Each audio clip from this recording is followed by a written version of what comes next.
Hey guys, what's up? This is Pete from foryourvitahype.com. I am taking a look at LittleBigPlanet Vita because I and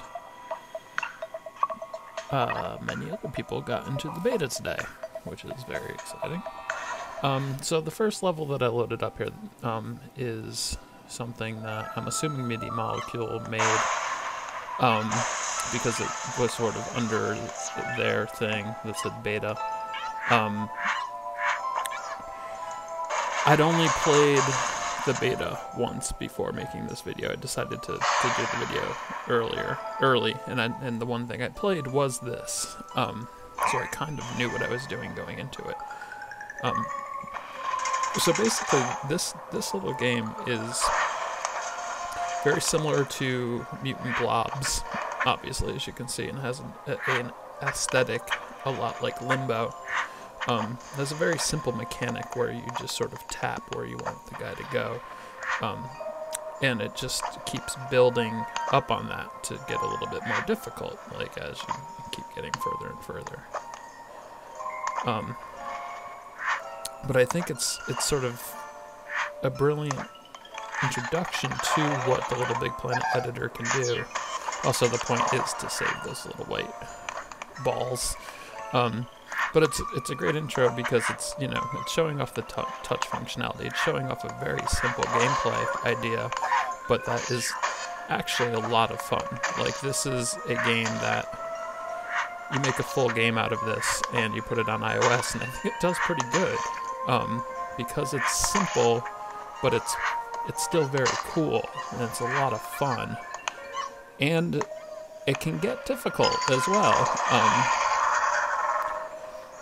So I just finished the first part. Like LittleBigPlanet 2, this game allows you to string multiple levels together and have hub worlds and whatnot.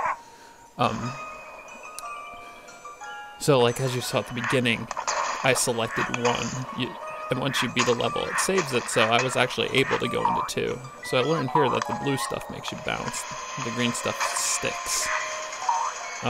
So the game just keeps throwing, you know, like new little wrinkles in to take this simple concept and keeps adding to it, which is what a good game should do. And as an introduction for what can be done with the LittleBigPlanet editor, I think that is perfect, in that in itself hype through the roof. I'm going to show you more now. I actually show a bunch of different things here, but that's the best. So this video is all downhill from here. This one is also made by Media Molecule, but as you'll see, it is designed for multiplayer, and I went into it solo. It actually seems like, though, that it will be a lot of fun. If you can get, you know, 4 players online. It's another one of those things where it's like, if this came up on the store, like, I mean, I guess it kind of just did in the form of virtual reality tank game, but it didn't have online play. If this came up on the store for 99 cents, you know, 3 levels, play, 4-player multiplayer online, which the virtual reality one didn't have online, against your friends, I would totally pay 99 cents for it. So I'm driving around here. I also have the Vita off center. I tend to notice that every once in a while, and I move it back. I apologize for when it goes up like this. I figure out that you control the cannon separately. So you drive with the left stick. You control the direction of the cannon with the right stick, and then you shoot with the R button. And they ricochet and you can kill yourself, so it's like the old Atari game.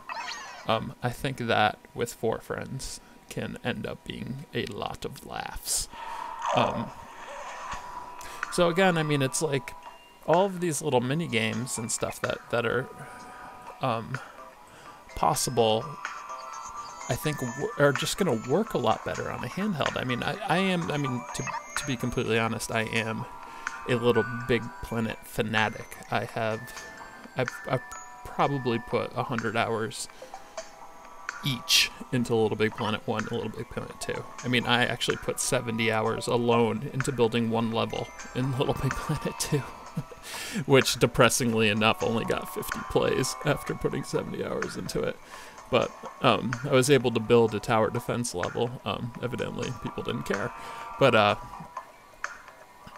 so I am a huge fan of this. But, you know, a lot of people made mini games and stuff, but I never found them to be all that fun on the console. I always found them to be more fun.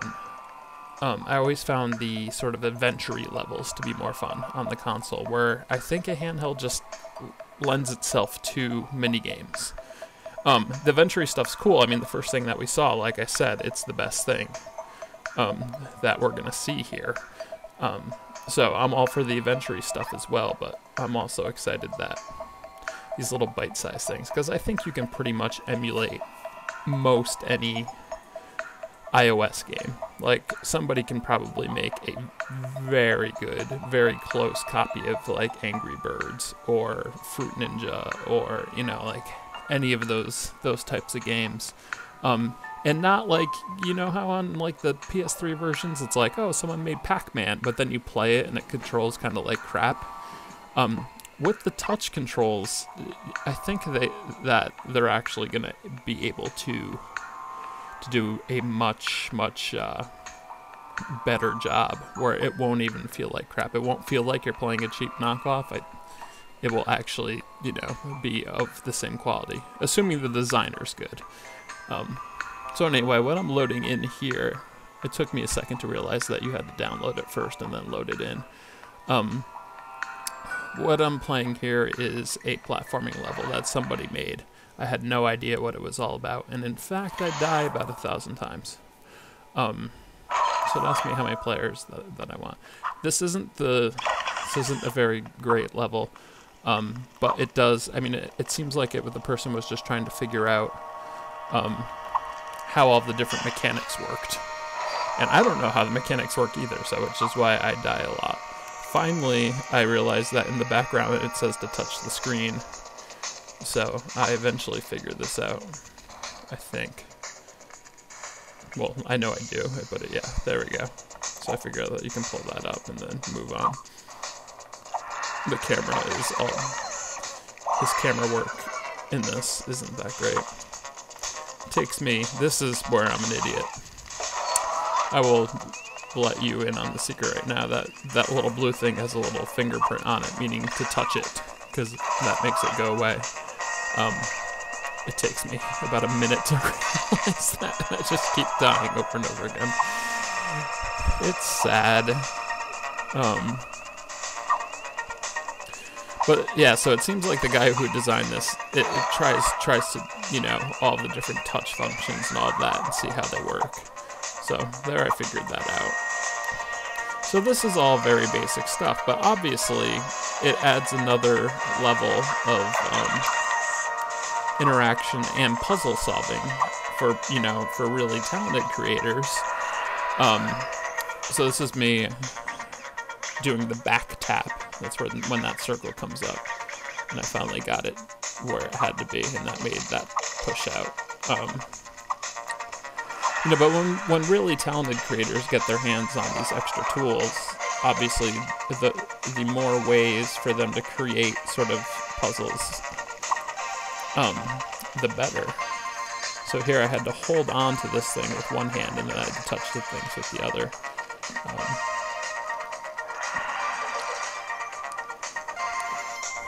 And then I do some back tap here to find some secrets.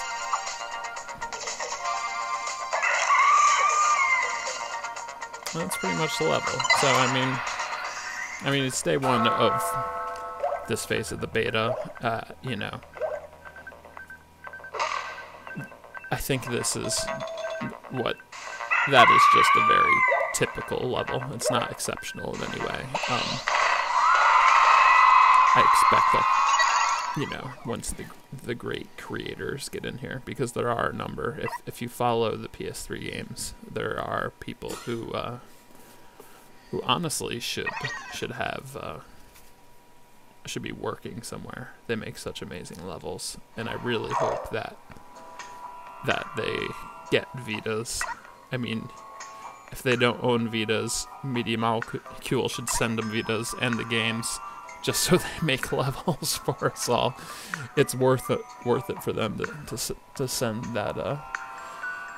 Spend a couple $100 per person for like the 50 or so creators that are just amazing. So I forget what this one is. Oh, this is, yeah. So this is funny. This guy's obviously influenced a bit by like Trials HD or any of these games where you're riding a bike, but he goes for this sort of like Atari-esque aesthetic and control. And at first I was like, this is really cheesy. And it is. I'm not going to make any arguments that this is like amazing by any stretch of the imagination. But what I realized was, like, as it was going, I was looking at the time, and as you see, it's like almost 11 minutes into the video, and I was like, I should stop, but I was like, I'm really actually kind of having fun playing this. So I finished, I played all the way through and finished the level. Again, I don't think it's brilliant, but I love it. I love the sounds. I love, like, even that the controls are so loosey-goosey, it is so Atari-esque. I don't know. I mean, it's like Deadly Premonition. Like, is this on purpose, or is it just that the designer's terrible? It's hard to tell, but I think it's very cool. I failed getting up the hill here. And did he write this music, or is there just weird music in there? That's very simple. I hope he wrote this music. I actually think the music's very neat.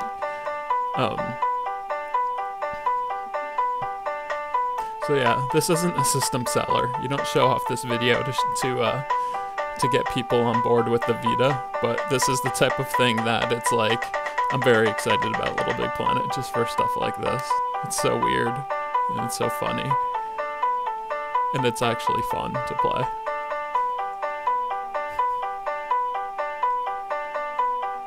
But I bet you, if you are a kid, and that weird long shot there for no reason, if you're a kid and you never saw games like this, you're probably looking at this going, what the fuck is going on with this level?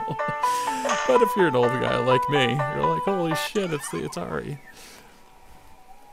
So, yeah, that's about it. I mean, that's not about it. There's a ton more, but that's it for this Screen's Gone Black. The video's over.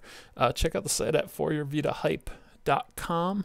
There's a link in the thing right below, and leave a comment or something. Bye.